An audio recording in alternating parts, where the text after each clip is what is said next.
अहमदहु व नुसल्ली अला रसूलिहिल करीम अम्मा बाद फ़अऊज़ु बिल्लाहि मिनश्शैतानिर्रजीम बिस्मिल्लाहिर्रहमानिर्रहीम। हर किस्म की तारीफ़ अल्लाह रब्बुल इज़्ज़त के लिए। दरूद व सलाम मुहम्मद रसूलुल्लाह सल्लल्लाहु अलैहि व आलिहि वसल्लम की ज़ात अक़दस के लिए। पैगम्बर अलैहिस्सलातु वस्सलाम ने ज़िंदगी के हर शोबा में हर हल्का की रहनुमाई की है।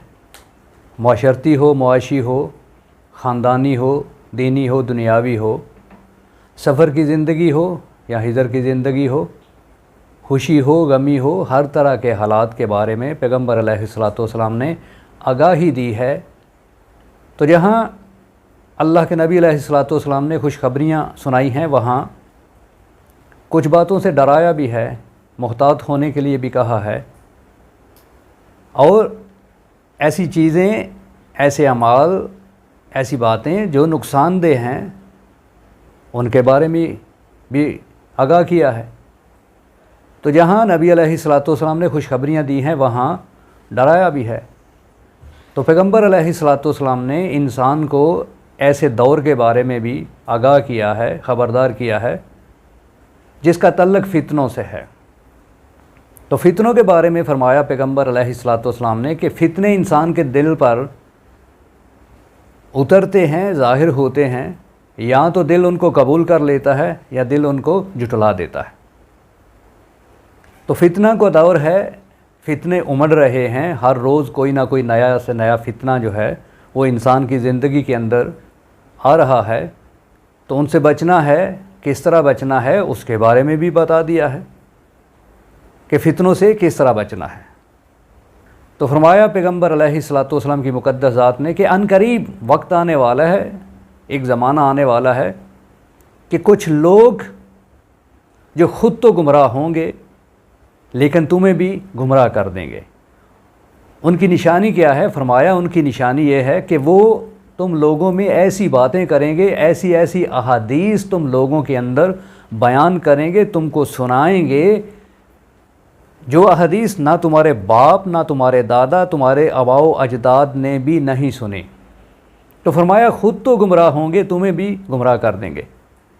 और एक और जगह फरमाया कि ऐसे लोग जो ख़ुद भी गुमराह हैं तुम्हें भी गुमराह कर देंगे, ऐसी ऐसी अहादीस बयान करेंगे जो तुम्हारे बाप दादा ने, तुम्हारे आबाओ अजदाद ने भी नहीं सुनी, वो तुम्हारे सामने बयान करेंगे। फरमाया इस तरह के कमाश के लोगों से दूर रहना, वरना वो तुम्हें गुमराह कर देंगे।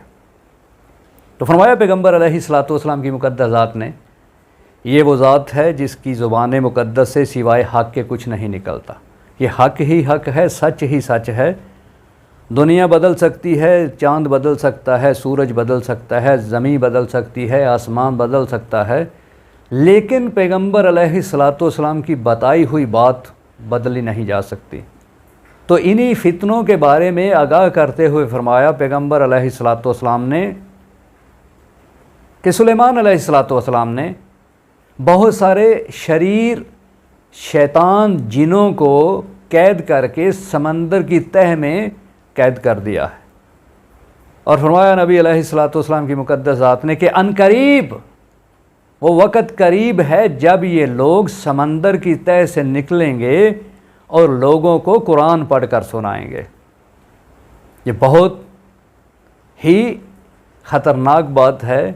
आज बहुत सारे लोग हैं जो कुरान पढ़कर हमें सुनाते हैं और कहते हैं कि हमारा मनहज तो कुरान है, कुरान को हम लेते हैं, कुरान की बातें करते हैं, लेकिन बात तो कुरान की करते हैं, लेकिन अपनी मर्ज़ी से अपने अल्फाज का पहनावा पहनाते हैं और इस तरह की अहादीस बयान करते हैं कि जो हमारे बाप दादा ने भी नहीं सुनी। और ये ख़ुद भी गुमराह हैं और गुमराह कर रहे हैं उम्मत मुहम्मदिया को भी। तो फरमाया पैगम्बर अलैहिस्सलातु वस्सलाम की मुक़द्दस ज़ात ने कि अनकरीब ऐसे लोग पैदा होंगे, ऐसे दज्जाल, ऐसे कज़्ज़ाब पैदा होंगे जो तुम में ऐसी अहादीस बयान करेंगे जो तुम्हारे आबाओ अजदाद ने भी नहीं सुनी होंगी।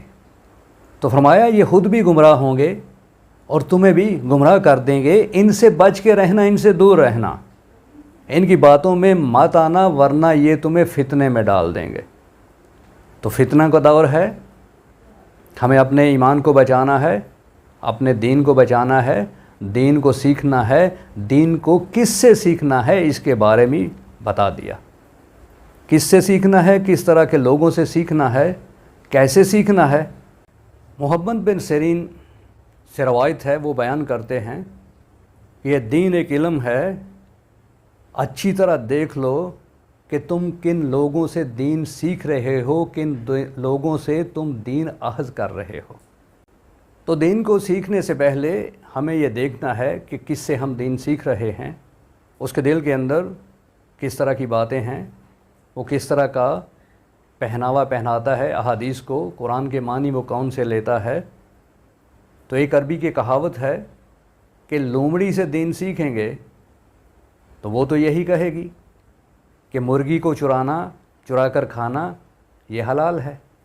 تو اگر ایسے لوگوں سے ہم دین سیکھیں گے جو شکل تو انسان کی ہے، پہناوا انسان کا ہے، لیکن اندر سے شیطان ہے، جن کے بارے میں پیغمبر علیہ الصلوۃ والسلام نے فرمایا کہ ان قریب وہ نکلیں گے اور لوگوں کو قرآن پڑھ کر سنائیں گے۔ تو قرآن ہاتھ میں لے کر باتیں کرنا، اس کا مطلب یہ تھوڑی ہے کہ وہ سچ بول رہا ہے۔ تو دین کو پہلے سمجھنا ہے، پھر دیکھنا ہے کہ کس سے ہم لے رہے ہیں۔ محمد نے کہا، میں نے علی بن شقیق سے سنا، وہ کہہ رہے تھے کہ عبداللہ بن مبارک لوگوں کے مجمع کے اندر بیٹھ کر لوگوں کو اکٹھا کر کے ان سے یہ بات کہہ رہے ہیں کہ عمر بن ثابت سے روایات لینا ترک کر دو، اس سے دین سیکھنا ترک کر دو۔ کیوں؟ وجہ کیا ہے؟ سبب کیا ہے؟ وجہ یہ ہے، سبب یہ ہے کہ وہ ہمارے سلف صالحین کو گالیاں دیتا ہے۔ تو آپ دیکھیں، جو آپ کو دین سکھا رہا ہے، آپ کے سلف کے بارے میں اس کا کیا رویہ ہے، آپ کے سلف کے بارے میں اس کے کس طرح کے خیالات ہیں، آپ کے سلف کے بارے میں مجھے نہیں پتہ آپ کے کن کو سلف مانتے ہیں۔ میرے نزدیک جو سلف صالحین ہیں وہ تو صحابہ رضوان اللہ علیہم اجمعین، ان سے بہترین تو کوئی سلف ہو ہی نہیں سکتا۔ تو کہا یہ جا رہا ہے کہ ایسے لوگ جو سلف صالحین کے بارے میں برے خیالات رکھتے ہیں، ان کا ادب نہیں کرتے، ان کا احترام نہیں کرتے، ان سے روایات نہیں لینی ہے، ان سے دین نہیں سیکھنا ہے۔ تو آج ہم کو دیکھنا ہے کہ ہمیں جو دین سکھا رہے ہیں ان کے بارے میں، ان کے دلوں کے اندر سلف صالحین کے بارے میں ادب ہے، احترام ہے، کیا وہ ان سے محبت کرتے ہیں؟ اور آج تو یہ ہو رہا ہے کہ جو بڑھ چڑھ کر سلف صالحین کے بارے میں اپنی زبان درازی کرتا ہے، ہم اس کو زیادہ پسند کرتے ہیں۔ لیکن ایسے لوگوں سے بچنے کے لیے، ایسے لوگوں کے بارے میں فرمایا پیغمبر علیہ الصلوۃ والسلام کہ یہ خود بھی گمراہ ہیں، تمہیں بھی گمراہ کر دیں گے، اس طرح کے کماش کے لوگوں سے دور رہنا، ورنہ یہ تمہیں فتنہ میں ڈال دیں گے۔ آج وہی صورتحال ہے، وہی بات ہے کہ جو اس طرح کی باتیں کرتا ہے، ہم کہتے ہیں کہ یہ صحیح ہے، بے شک قرآن اس کے ہاتھ میں ہو، بے شک پیغمبر علیہ الصلوۃ والسلام کا فرمان اس کے ہاتھ میں ہو، جو سلف صالحین کے بارے میں دلوں کے اندر بغض ڈالتا ہے، حسد ڈالتا ہے، کینہ ڈالتا ہے، ایسے لوگوں سے عبداللہ بن مبارک نے دین سیکھنے سے منع کیا ہے۔ تو یہ جتنی بھی روایات ہیں جو میں نے آپ کے سامنے رکھی ہیں، ان کو صحیح مسلم کے مقدمہ میں حدیث نمبر 1 سے لے کر حدیث نمبر 18 تک آپ دیکھ سکتے ہیں، اور آپ پر یہ بات واضح ہو جائے گی۔ فتنوں کا دور ہے، اپنے دین کو بچانا ہے، اپنے ایمان کو بچانا ہے۔ شیاطین جو ہیں وہ انسانی لبادہ اوڑھ کر قرآن بھی پڑھ رہے ہیں، احادیث بھی پڑھ رہے ہیں، اور سلف صالحین کے بارے میں ان کا رویہ، ان کا اخلاق، ان کی زبان درازی سے بھی آپ واقف ہیں۔ بات کی سمجھ آئے تو ہاں ضرور کیجئے گا۔ اپنے لیے بھی اللہ رب العزت سے دعا ہے، اور آپ سب دوستوں، بزرگوں اور ساتھیوں کے لیے بھی اللہ رب العزت سے دعا ہے کہ اللہ تبارک و تعالی ہم سب کو صحیح دین کو سمجھنے اور اس پر عمل کرنے کی توفیق عطا فرمائے۔ وآخر دعوانا ان الحمد للہ رب العالمین۔